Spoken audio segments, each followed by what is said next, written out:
Vamos lá, no momento que a gente fala, tanto os Estados Unidos quanto o Irã reportam ataques um contra o outro. Os Estados Unidos dizem terem retaliado a derrubada de um helicóptero de ataque Apache. Não é uma aeronave fácil de ser derrubada, não. Ela é bastante moderna. E os iranianos reportam o envio de drones, principalmente, a bases americanas na região e, como dizem os iranianos, a Quinta Frota. Evidentemente, isso tem causado, como já estão abrindo os mercados lá do outro lado do mundo, novas incertezas em relação a commodities imediatamente como o petróleo, que é normal nesse tipo de situação. Nós vamos ver o que isso de fato pode indicar. Confira primeiro a reportagem de Mariana Giangiacomo, lá de Washington. O helicóptero derrubado na região do Estreito de Hormuz era um modelo Apache. Segundo Donald Trump, a aeronave realizava atividades de patrulha na madrugada desta terça-feira, quando foi atacada. Os 2 tripulantes do helicóptero foram resgatados. Fontes do governo americano disseram à CNN que o Apache havia sido derrubado por um drone iraniano. A resposta veio no início da madrugada de quarta-feira no Oriente Médio, começo da noite de terça no Brasil. O Comando Central, responsável pelas operações militares americanas na região, disse que lançou ataques contra o Irã de maneira proporcional ao que chamou de, entre aspas, agressão iraniana injustificada. Agências de notícias iranianas reportaram barulhos de explosões na área de Bandar Abbas, uma cidade portuária na região do Estreito de Hormuz. Também há relatos de que a ilha de Qashem, uma das bases utilizadas pela Guarda Revolucionária do Irã para controlar o tráfego no estreito, foi atacada. Logo depois, o Irã afirmou que lançou mísseis e drones contra alvos ligados aos Estados Unidos no Oriente Médio. O bloqueio da Marinha Americana aos portos iranianos é o principal ponto de tensão militar direta entre Estados Unidos e Irã. Junto ao controle do Irã, que tem negado a saída de embarcações sob justificativas políticas, o tráfego no Estreito de Hormuz não chega a 10% do que era antes da guerra.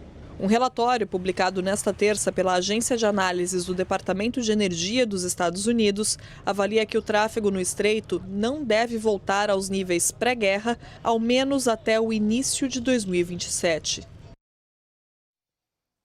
Paulo, para esclarecimento da nossa audiência, evidentemente, o que a gente está registrando agora, isso está acontecendo no momento que estamos aqui fazendo o programa, não guarda proporção com o que foram os ataques, seja os de junho do ano passado, seja o que foi essa operação agora em 28 de fevereiro.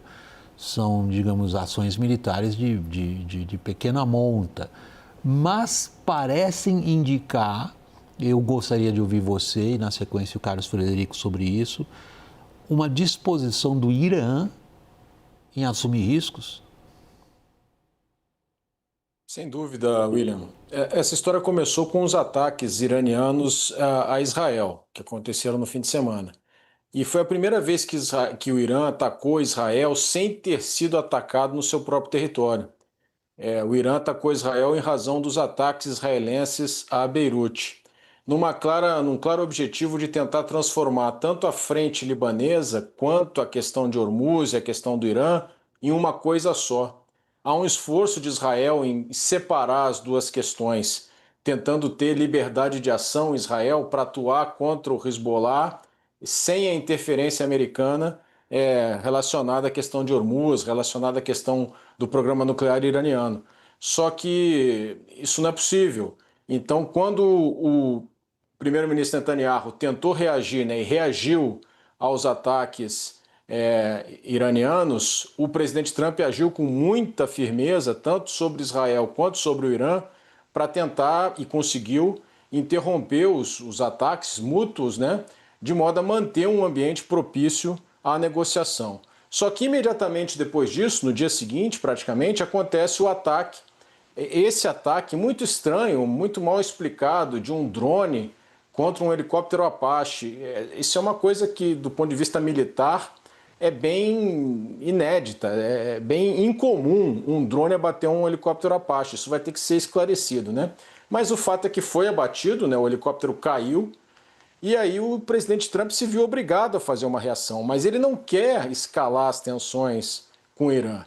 Então ele faz uma reação para dar uma satisfação para a opinião pública norte-americana, porque ele não pode deixar de reagir a um helicóptero americano sendo abatido por forças iranianas, ele tem que fazer o ataque, mas ele faz o ataque de forma limitada, esperando que o Irã contra-ataque também de forma limitada, de modo a manter as negociações. Mas é um equilíbrio muito delicado, William. É uma manobra de crise que tem que ser feita com muita competência, porque incidentes como esse do helicóptero Apache, e talvez isso tenha sido exatamente isso, um incidente, tem que esclarecer ainda as circunstâncias em que isso aconteceu, podem muito facilmente levar a uma escalada.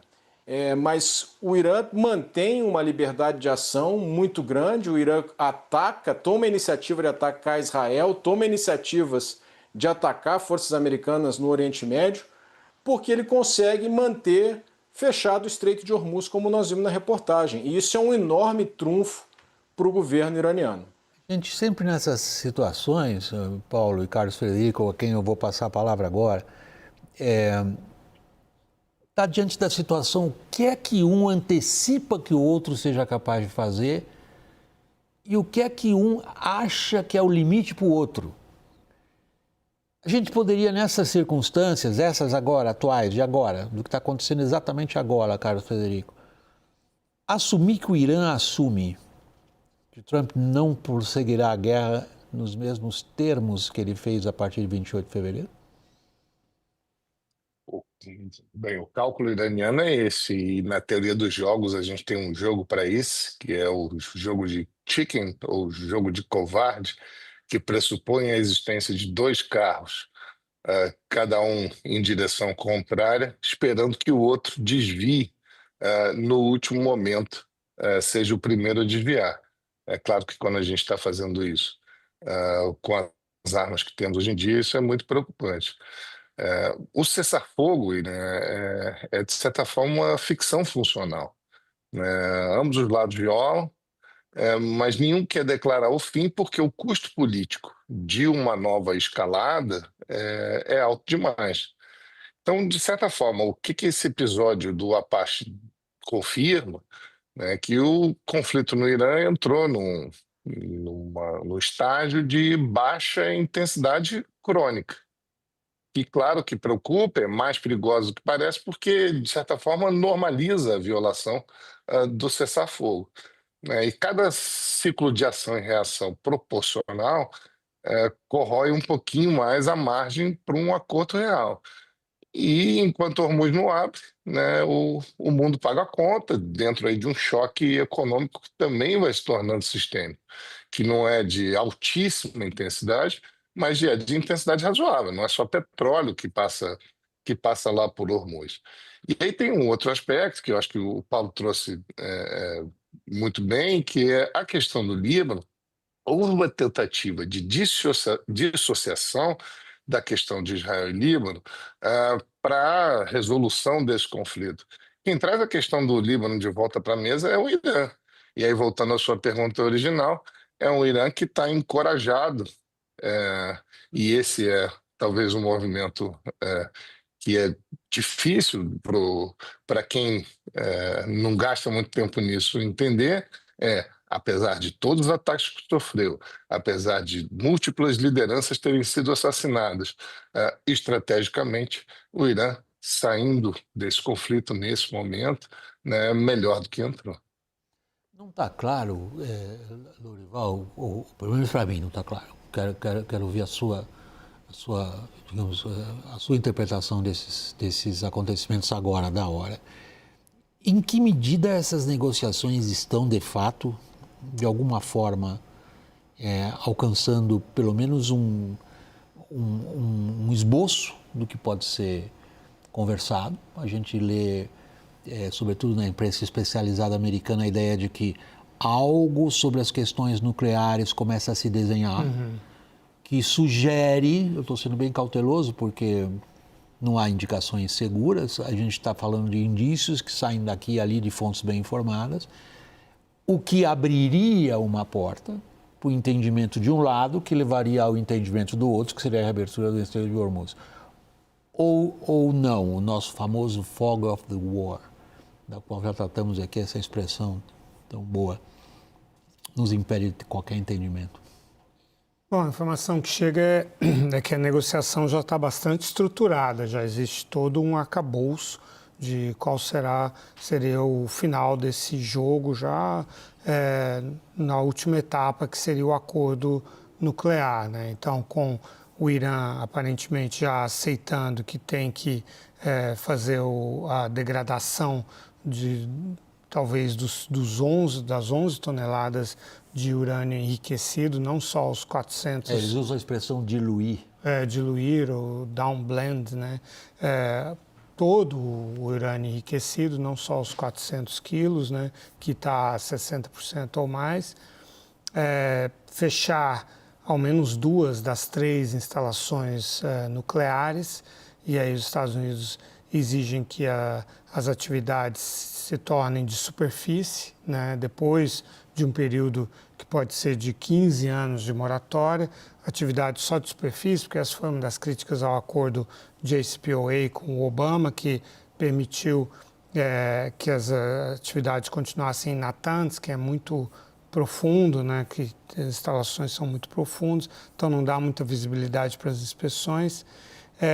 E aí essa moratória que eu já mencionei, o Irã já aceitou 10 anos, os Estados Unidos queria 20, podem chegar a 15 anos, e os Estados Unidos não desistem da ideia de ou fazer essa degradação, essa diluição, ou de levar para instalações americanas. Até houve uma visita do Steve Witkoff e do Jared Kushner a uma instalação secreta nuclear americana, talvez para examinar essa possibilidade. Então, tem andado, essa negociação já está bastante estruturada, né? Agora, a questão é que o Irã... Você acabou de falar um negócio super preocupante, Lourival. Você imagina, do que você falou, os 2 negociadores americanos foram visitar um laboratório nuclear para aprender um pouquinho daquilo. Então, os 2 caras que não entendem nada de energia nuclear vão visitar, estou lendo até qual foi o Oak Ridge National Laboratory, é famoso o Oak Ridge, está lá no Projeto Manhattan, lá atrás ainda. Os caras vão visitar, o Witkoff e o Kushner, vão visitar uma instalação nuclear para aprender um pouco daquilo, para negociar com os caras que estão fazendo isso há uns 40 anos, mais ou menos. Então, eu sinceramente, não sei se eu tenho muita fé em staffs profissionais e treinados para tratar assuntos como esse, e o Trump nenhuma, mas me parece estranho, por isso, desculpe a interrupção. Não, é isso. E aí, só que existem esses 2 fatores, que são o Strait de Hormuz, né? O Irã insiste em manter, hoje eles disseram, não, a Strait de Hormuz pertence a nós e ao Omã. A soberania sobre o Estreito de Hormuz, isso é um grande problema, e o outro é Israel versus Hezbollah, né, que o Irã quer colocar isso na negociação, e Israel claramente não quer que isso aconteça. A gente até aqui não viu, Paulo, nós estamos tentando explorar o que, afinal de contas, a partir do que é evidente de fontes públicas, a gente pode concluir ou não que há um esboço de entendimento. Essa questão nos afeta diretamente para nós, Brasil. Nossa vulnerabilidade em relação ao Estreito de Hormuz está muito clara na questão, por exemplo, da nossa agroindústria e da nossa dependência de fertilizantes e do preço de combustíveis. Ponto. Essa questão para nós, Brasil, é fundamental. O que a gente pode entender daqui do Brasil dessas negociações? Bom, do que nós estamos vendo, né, William, e do que o Lourival falou, há esse esboço, há essa tentativa de chegar a um acordo, especialmente o acordo nuclear. O problema, eu acho que é anterior, William, qual era o objetivo dos Estados Unidos quando foram à guerra, né, quando optaram pela ação militar. Os países vão à guerra para obrigar os outros, né, o inimigo, a fazer aquilo que eles querem. O que os Estados Unidos queriam lá no início, e a gente não fala mais nisso, né? Era a mudança de regime. Então a mudança de regime já foi abandonada. Já se admite que é com esse regime aí que nós vamos ter que lidar. Ora, esse regime aí é justamente o regime que fez todo o programa nuclear. É o regime que tem uma postura anti-americana e anti-israelense, né? O grande Satã e o pequeno Satã. É muito difícil acreditar que esse regime vai concordar facilmente com os termos que os Estados Unidos querem impor. É muito difícil. E ainda por cima, o poderio militar americano, que é esmagadoramente superior ao poderio militar iraniano, ele não pode ser utilizado na sua plenitude porque o presidente Trump não quer correr os riscos inerentes à ação militar. Ele quer usar um instrumento militar, mas ele não quer baixas militares. Então, para controlar o Estreito de Hormuz, obrigatoriamente ele vai ter que desembarcar homens naquelas ilhas, vai ter que desembarcar homens no litoral do Irã, fazer desembarques anfíbios. Isso tem um custo. E ele não quer correr esse custo, esse risco, e o Irã sabe disso. Isso remete à sua primeira pergunta para o Carlos Frederico. O Irã sabe disso. Então, o Irã tem uma posição de vantagem. Como dizem nossos irmãos portugueses, né? O Irã está no mó de cima. O Irã tem uma vantagem nessa negociação porque sabe que as Forças Armadas americanas não vão ser empregadas na sua plenitude, porque o governo americano não está disposto a correr o risco. Tem um aspecto, seguindo essa questão, e para fechar o nosso segmento hoje aqui com você, Carlos Frederico, que o Lorival levantou numa outra ocasião aqui, dizendo que não é mole negociar com vendedor de tapete. Que são os iranianos. Isso é famoso, né? Isso é quase bíblico, eu diria. Não é mole negociar com vendedor de tapete do Oriente Médio. Todo mundo que já fez isso na vida vai provavelmente reconhecer a sabedoria dessa afirmação. Tem 24 bilhões de dólares de dinheiro iraniano congelados. E os iranianos, como são vendedores de tapete, estão dizendo para os americanos o seguinte: oba, então primeiro vocês soltam a grana, depois a gente abre o Estreito de Hormuz. E os americanos vão dizer: não, vocês abrem o Estreito de Hormuz e a gente solta a grana de vocês. Quem ganha essa, hein? Acho que quem já ganhou essa foi o Irã, William. A grande questão é em que escala que vai ganhar. O fato disso estar em discussão na negociação demonstra que, estrategicamente, o conflito, embora todos os aspectos operacionais, foi mais bondoso com o Irã. E acho que, para além vamos dizer, da mão que o Irã tem nesse momento, tem um outro ponto aqui que eu não poderia terminar sem mencionar. À medida que o calendário avança, ficamos mais perto das eleições legislativas americanas.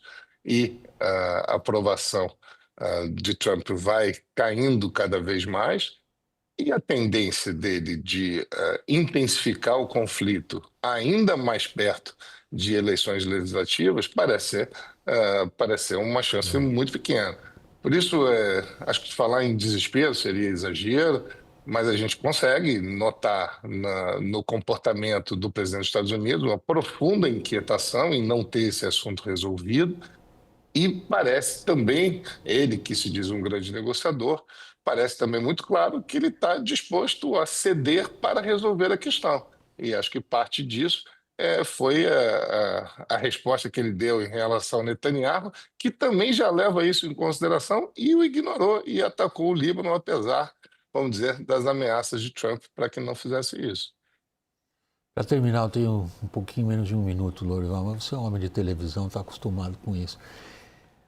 Trump está muito ou pouco preocupado com as eleições? O noticiário diz que ele não está ligando para as eleições. Dá para levar isso a sério? O Trump com o Trump é quase assim. Tudo que ele diz que ele não está preocupado, ele está muito preocupado. Tudo que ele diz que está preocupado, ele não está. É quase assim, é quase essa a regra. Achamos a fórmula. O Trump é um homem de comunicação, acima de tudo, né? Então, claro que está, e estão se avolumando os motivos para os democratas, uma vez ganhando a maioria na Câmara e no Senado, iniciar um processo de impeachment contra ele.